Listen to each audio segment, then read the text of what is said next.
ሰላም ጤና ይስጥልን። የሰዓቱን መረጃዎች ይዘን ቀርበናል። በቅድሚያም ዋና ዋናዎቹን እናስቀድም።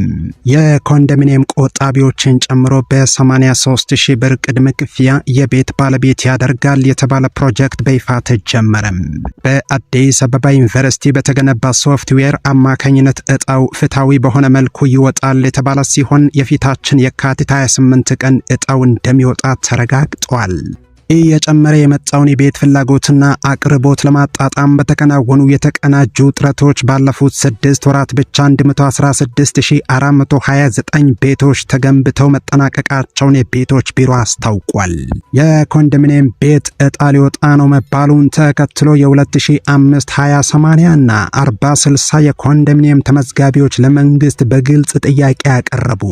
በህጋዊ መንገድ ኮንዶሚኒየም ተመዝግበው እየቆጠቡ የሚገኙ ተመዝጋቢዎች በቅድሚያ መታየት አለባቸው ብለዋል። መሰል ሌሎች ጥያቄዎችንም በይፋ ለመንግስት አቅርበዋል። በአዲስ አበባ ሰው ያልገባባቸው ተዘግተው የሚገኙ ኮንዶሚኒየም ቤቶችን በተመለከተ የአዲስ አበባ ቤቶች ኮርፖሬሽን ግልጽ መረጃ ሰጥቷል። ኮርፖሬሽኑ ይህን ያለው የጋራ መኖሪያ ቤት እጣ ወጥቶላቸው ክፍት የሆኑ ቤቶች አሁንም ለነዋሪዎች ስጋት መሆናቸውን መጠቆሙን ተከትሎ ነው።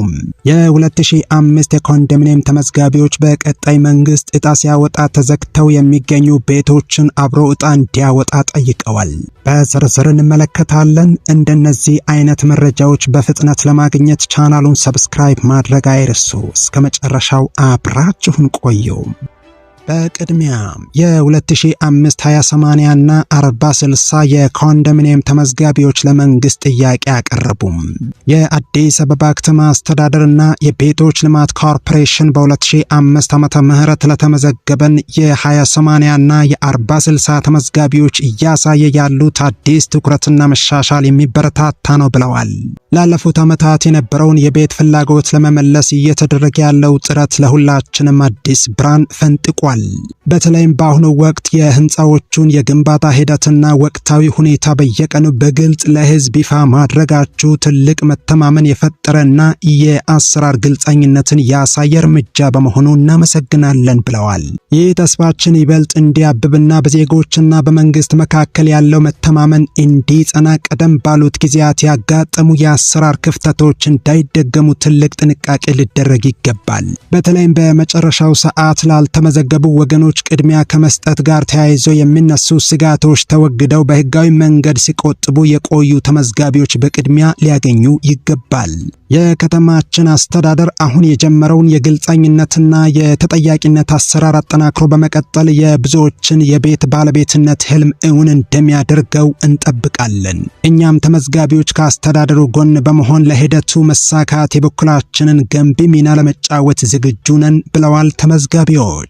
በጋራ በመስራት የታለመውን ውጤት እንደምናሳካ እንጠራጠርም። ከዚህ ጋር ተያይዞ በሳይቶቹና በእያንዳንዱ ብሎኮች ውስጥ ሳይታደሉ ወይም ሰው ያልገባባቸው ክፍት ቤቶች መኖራቸው ይታወቃል።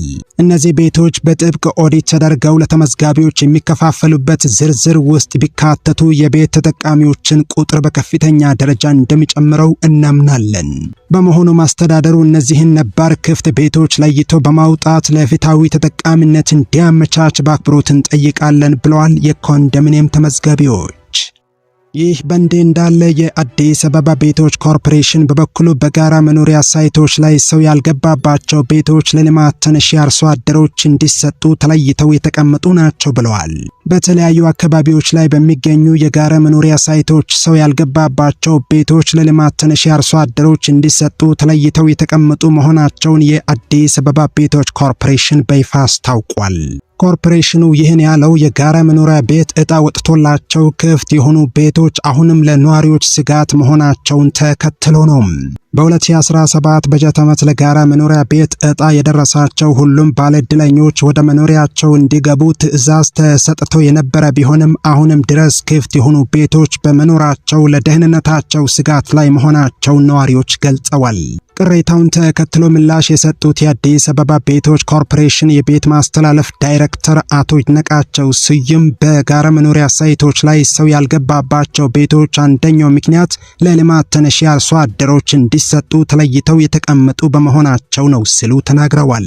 ከዚህ በተጨማሪም ዕጣ የደረሳቸው የቤት ባለቤቶች በተለያዩ ምክንያቶች እስካሁን ባለመግባታቸው ቤቶቹ ክፍት ሊሆኑ መቻላቸውን ዳይሬክተሩ ገልጸዋል።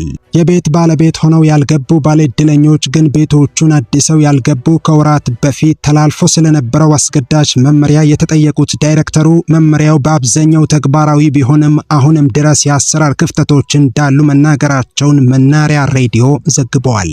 ከዚህ በፊት የነበረውን የቤቶች የመረጃ አያያዝ ችግር የሚቀርፍ አዲስ ስርዓት ወይም ሲስተም እየተዘጋጀ መሆኑን የጠቀሱት አቶ ይድነቃቸው ይህ ስርዓት ስራ ሲጀምር እስካሁን ምን ያህል ቤቶች እንደተገነቡና ምን ያህሉ ለነዋሪዎች እንደተላለፉ እንዲሁም ምን ያህሉ ክፍት እንደሆኑ በዝርዝር ማወቅ ይቻላል ብለዋል። በዚህም ይህ አዲስ የመረጃ አያያዝ ስርዓት በሚቀጥሉት 2 ወራት ውስጥ ወደ ስራ ይገባል ተብሎ እንደሚጠበቅም ተናግረዋል። ይህ በእንዲህ እንዳለ በኦሮሚያ ክልል በ6 ወራት ውስጥ ብቻ ከ116,000 በላይ ቤቶች ተገንብተዋል ተባለም። በኦሮሚያ ክልል እየጨመረ የመጣውን የቤት ፍላጎትና አቅርቦት ለማጣጣም በተከናወኑ የተቀናጁ ጥረቶች ባለፉት 6 ወራት ብቻ 116,429 ቤቶች ተገንብተው መጠናቀቃቸውን የክልሉ ከተማ ልማትና ቤቶች ቢሮ አስታውቋል። ይህ ታላቅ ስኬት የተመዘገበው በዘርፉ የተሰማሩ ማህበራትን በማደራጀትና የባለሀብቶችን አቅም በስፋት ጥቅም ላይ በማዋል ሲሆን በዚህም በማህበር ተደራጅተው ሲጠባበቁ ከነበሩ ዜጎች መካከል 16,127 አባላት የራሳቸው መኖሪያ ቤት ባለቤት መሆን ችለዋል። የቢሮ ምክትል ኃላፊ አቶ ብርሃኑ በቀለ ለሚዲያችን እንደገለጹት ክልሉ ከአዳዲስ ግንባታዎች ባሻገር ለአቅመ ደካማ ወገኖችም ልዩ ትኩረት በመስጠት በዜግነት አገልግሎት በርካታ ቤቶችን የማደስ ተግባር በስፋት እያከናወነ ይገኛል። በተጨማሪም የአከራይ ተከራይ አዋጅን ውጤታማ በሆነ መንገድ ተግባራዊ በማድረግ በተከራዮች ላይ ይደርስ የነበረውን ኢኮኖሚያዊ ጫና በከፍተኛ ሁኔታ መቀነስ መቻሉን የዘርፉ ሌላኛው ስኬት ሆኖ ተመዝግቧል ብለዋል። ቢሮው ከተሞችን ለነዋሪዎች ምቹና ዘመናዊ ለማድረግ በሚያደርገው ጉዞ ህገወጥ የቤት ግንባታንና አያያዝን ለመከላከል ጥብቅ ቁጥጥር እያደረገ ሲሆን በቀጣይም የከተማ ነዋሪዎችን ተጠቃሚነት የሚያረጋግጡ የልማትና የአገልግሎት ማዘመን ስራዎች ይበልጥ ተጠናክረው እንደሚቀጥሉ አረጋግጠዋል። ይህ በእንዲህ እንዳለ የቤት ፈላጊዎች በ83,000 ብር ቅድመ ክፍያ ብቻ የቤት ባለቤት የሚያደርገው ፕሮጀክት ተጀመረ።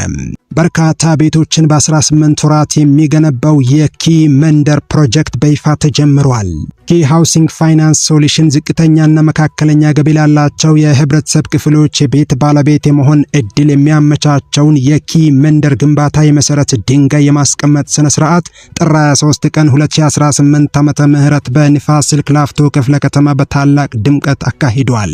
ተቋሙ በክፍለ ከተማው በገዛቸው 4 መሬቶች ላይ 700 ቤቶችን በ18 ወራት ውስጥ አጠናቆ ለማስረከብ አቅዶ ወደ ስራ የገባ ሲሆን ግንባታውም ደህንነቱ የተጠበቀና የልጆች መጫወቻን ጨምሮ ሙሉ መሰረተ ልማት የተሟላላቸው ዘመናዊ መንደር እንደሚሆን ተገልጿል። ይህ ፕሮጀክት በዝቅተኛ ቅድመ ክፍያና ከ2,000 ብር ጀምሮ በሚቆጠብ ወራዊ ክፍያ የቤት ባለቤትነትን የሚያረጋግጥ ሲሆን በ83,000 ብር ቅድመ ክፍያ ብቻ ወደ ዕጣ ስርዓት መግባት እንደሚቻል ተመላክቷል።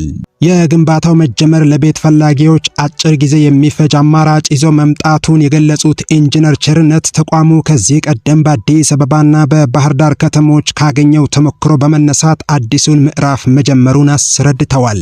የግንባታ ስፍራዎችንም በሚቀጥሉት 3 ዓመታት ውስጥ ወደ 40 ለማድረስ ግብ ተቀምጧል ብለዋል። በመርሃ ግብሩ ላይ የተገኙት የቦርድ አማካሪና የኢንሹራንስ ዘርፍ ባለሙያ አቶ ተስፋ ያለሙ እንደገለጹት ባለዕድለኞች ከኢትዮጵያ መድህን ድርጅት ሙሉ የመድን ተጠቃሚ የሚሆኑበት ዋስትና ተመቻችቷል ብለዋል። በአዲስ አበባ ዩኒቨርሲቲ በተገነባ ሶፍትዌር አማካኝነት በአመት 2 ጊዜ ግልጽ ዕጣ የሚወጣ ሲሆን የሶስተኛው ዙር ዕጣ ደግሞ የፊታችን የካቲት 28 ቀን እንደሚወጣ ታውቋል። የኪ ሃውሲንግ የህግ ክፍል መሪ ጠበቃና የህግ አማካሪ አቶ ብርሃኑ ከፍያለውና የንፋስ ስልክ ላፍቶ ክፍለ ከተማ ወረዳ 11 ሰላምና ጸጥታ ኃላፊ አቶ ገመቹ ጋዲሳ በስነ ስርዓቱ ላይ በመገኘት የፕሮጀክቱን አስፈላጊነትና ቀጣይ ጉዞ አብስረዋል። በአዲስ አበባ የቤት ፍላጎትና አቅርቦት ላይ የተከናወኑ ጥናቶች እንደሚያሳዩት የግል አልሚዎች ሚና ዝቅተኛ ገቢ ላለው ማህበረሰብ ወሳኝ ነው።